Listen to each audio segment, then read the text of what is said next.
Hello दोस्तों। आज हम इस वीडियो में देखेंगे कि जो भारत का संविधान है वो क्या गवर्नमेंट ऑफ इंडिया एक्ट 1935 था जो, तो क्या उसकी बिल्कुल कार्बन कॉपी है या कुछ सिमिलरिटीज़ और कुछ डिफरेंसेस भी हैं। तो हम देखेंगे कि क्या क्या सिमिलरिटीज़ हैं, क्या क्या समानताएं हैं गवर्नमेंट ऑफ इंडिया एक्ट और जो फिर आज़ादी के बाद हमारा जो संविधान बना था भारत का संविधान, उसमें गवर्नमेंट ऑफ इंडिया एक्ट से क्या क्या समानताएं और क्या क्या अंतर हैं। तो चलिए सबसे पहले हम देखते हैं कि क्या क्या सिमिलरिटीज़ थी जो गवर्नमेंट ऑफ इंडिया एक्ट और भारतीय संविधान में है। तो सबसे पहले अगर हम बात करें एडमिनिस्ट्रेटिव स्ट्रक्चर की, एडमिनिस्ट्रेटिव स्ट्रक्चर की बात करें अगर तो जैसे कि आप जानते हैं कि इंडिया क्या है, इंडिया जो है एक फेडरल स्ट्रक्चर है जिसमें क्या होता है सेंटर के पास जो है ज़्यादा पावर होती है और स्टेट के पास अपनी एक ऑटोनॉमी होती है। मतलब स्टेट अपनी अलग गवर्नमेंट बनाता है और सेंटर अलग बनाता है, लेकिन जब कभी इमरजेंसी होती है या कुछ ऐसी चीज़ होती है तो उसमें सेंटर का क्या होता है, सेंटर की पावर ज़्यादा होती है। तो ये जो प्रोविज़न था एक तरह से कह लें फेडरल स्ट्रक्चर, तो ये जो फेडरल स्ट्रक्चर जो है ये हमारा कहाँ से आया है, ये हमारा गवर्नमेंट ऑफ इंडिया एक्ट 1935 से ही लिया गया, जिसमें क्या होता है गवर्नमेंट ऑफ इंडिया एक्ट में क्या था, उस समय जो स्टेट है वो उनकी जगह प्रोविंस थे, प्रांत थे, जिनको प्रांत कहा जा सकता है। तो 1935 के एक्ट में भी क्या था कि प्रोविंस को जो है ऑटोनॉमी दी गई थी, जहाँ पर अपने इलेक्शन होते थे और वहाँ पर क्या होता था अपनी एक तरह से सरकार चलती थी। तो यही हमारा जो प्रोविज़न जो है वो लिया गया है किसमें, भारतीय संविधान में। इसके साथ ही जो गवर्नर की पोस्ट होती है वो भी हमारा कहाँ से लिया गया है, गवर्नर की जो पावर होती है, पोस्ट होती है, वो भी हमारा कहाँ से लिया गया है, वो हमारा लिया गया है 1935 के गवर्नमेंट ऑफ इंडिया एक्ट से।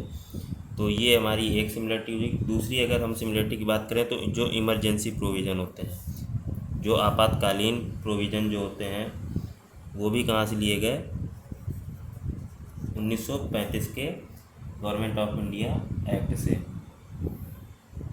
और इसके साथ ही अगर हम कुछ बात करें तो जो कुछ इंस्टीट्यूशन है हमारे, इंस्टीट्यूशन जो हैं वो भी हमारा गवर्नमेंट ऑफ इंडिया एक्ट 1935 से लिए गए। जैसे हमारा एक हमने क्या बात करी, गवर्नर की पावर तो ली गई है, साथ ही गवर्नर की जो पोस्ट है वो भी हमारा कहाँ से लिया गया है, गवर्नमेंट ऑफ इंडिया एक्ट 1935 के एक्ट से।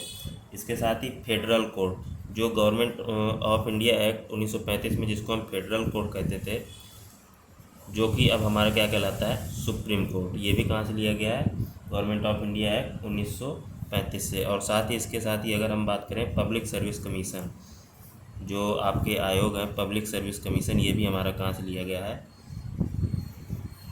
गवर्नमेंट ऑफ इंडिया एक्ट 1935 से। तो ये हमारी क्या है, सिमिलरिटीज हैं, समानताएँ हैं किसमें, भारतीय संविधान और गवर्नमेंट ऑफ इंडिया एक्ट 1935 में।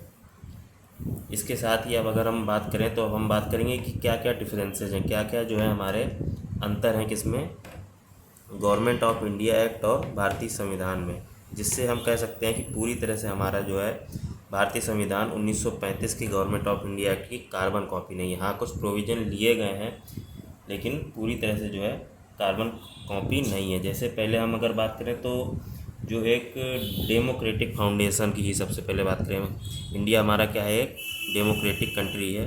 तो जो डेमोक्रेटिक फाउंडेशन जो है वो हमारा गवर्नमेंट ऑफ इंडिया एक्ट में नहीं था। ये हम किसकी बात कर रहे हैं, ये हम डिफरेंसेस की बात कर रहे हैं किसमें,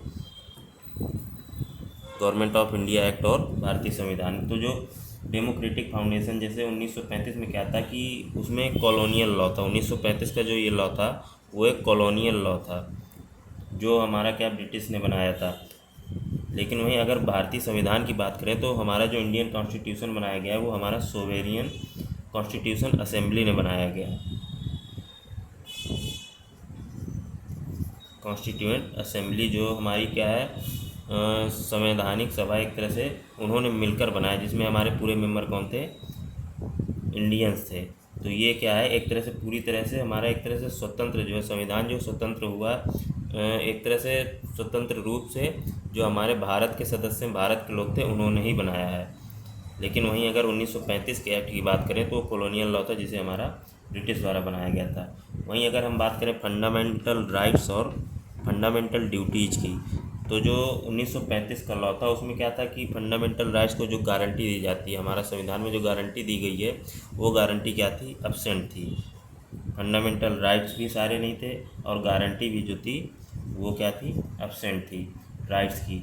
वहीं लेकिन अगर हम संविधान की बात करें तो इसमें क्या होता है, फंडामेंटल राइट्स के लिए जो है हमारा गारंटी है, उसके लिए जस्टिसएबल राइट्स और ड्यूटीज़ के लिए जो हमारा क्या है, पूरी तरह से प्रोविज़न दिए गए हमारे भारतीय संविधान में। इसके बाद अगर हम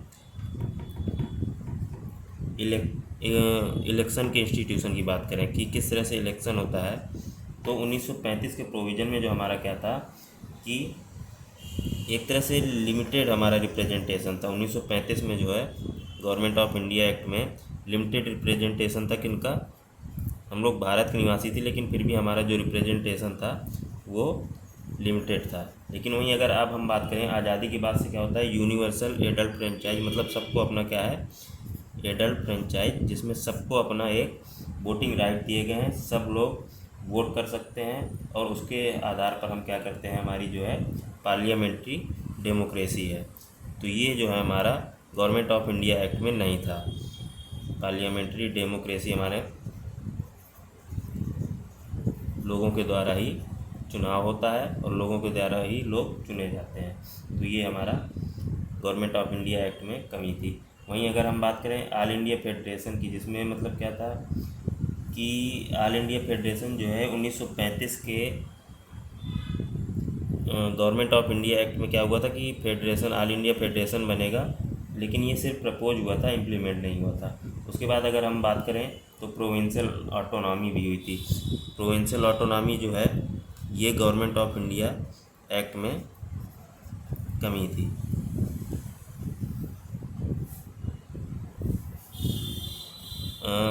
गवर्नमेंट ऑफ इंडिया एक्ट में क्या था कि जो डायरकी थी वो क्या कर दी गई थी, एबॉलिश कर दी गई थी। लेकिन वहीं अगर हम बात करें कॉन्स्टिट्यूशन में तो डायरकी आप क्या कर सकते हैं, गारंटी है आप डायरकी कर सकते हैं, मतलब जो 2 सदन होते हैं आपके संसद के, जैसे सेंटर में होता है वैसे ही आप स्टेट में भी कर सकते हैं। तो ये जो चीज़ थी ये हमारी गवर्नमेंट ऑफ इंडिया एक्ट में कमी थी। तो इस तरह से हमारा गवर्नमेंट ऑफ इंडिया एक्ट और भारत का संविधान जो है क्या क्या समानताएं हैं और उसमें क्या क्या डिफरेंस है, आज हमने ये देखा। आज के लिए इतना ही, बहुत बहुत धन्यवाद।